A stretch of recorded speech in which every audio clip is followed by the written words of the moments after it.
Agreement with Jews in Medina. After Hijrah, the Prophet felt the need to regulate relations with non-Muslim groups. His concern at that time was forced to create safety, happiness, and goodness for all human beings, managing life in that area in one agreement. To that end, the Prophet applied a law that was full of tolerance, which was never imagined in a world that was always overshadowed by fanaticism. The closest neighbors to the Muslims in Medina were the Jews. Hatred harbors hatred and enmity towards Muslims, but they dare not show it. The Messenger of Allah also offered an agreement to them, which essentially gave them freedom to practice religion and circulate wealth, not to attack and antagonize each other. This agreement itself was confirmed after the confirmation of the agreement among the Muslims.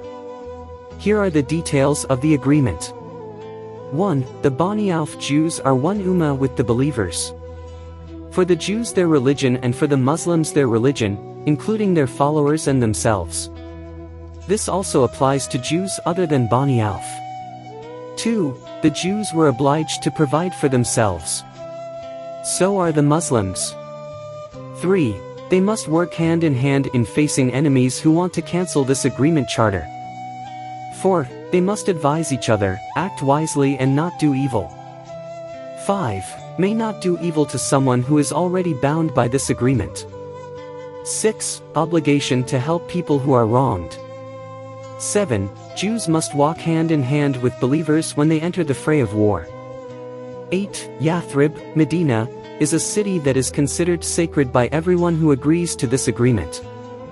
9. If something happens or a dispute occurs between the people who recognize this agreement, which is feared will cause damage, then the place of return is Allah and Muhammad.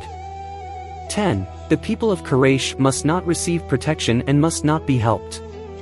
11. They must help each other in dealing with people who want to attack Yathrib, Medina.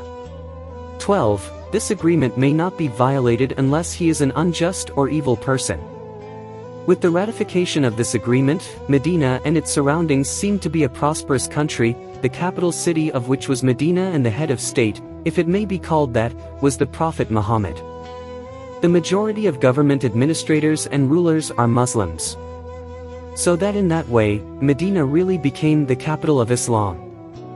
In order to expand a safe and peaceful area, the Prophet was prepared to involve other tribes in the future in this agreement. Al-Abwa War or Wad-Dan War. The Al-Abwa War or Wad-Dan War was led directly by the Prophet Sallallohu'alaihiwassalam, involving the Muhajirin alone as many as 70 people.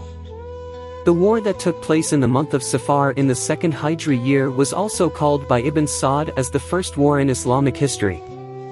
This opinion is also in line with that expressed by Ibn Hisham.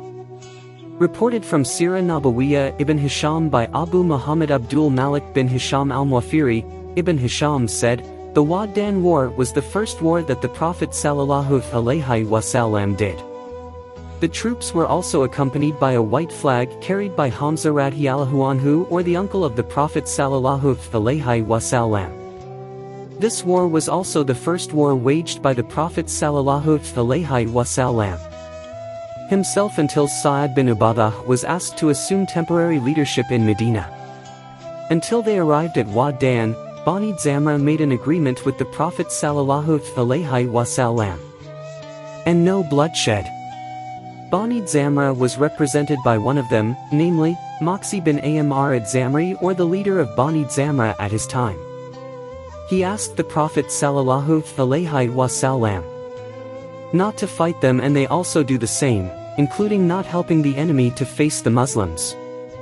After the peace agreement was completed, Rasulullah Sallallohu'alaihiwassalam with his troops returned to Medina safely. According to history, from leaving until their return occurred within a span of 15 days and 15 nights.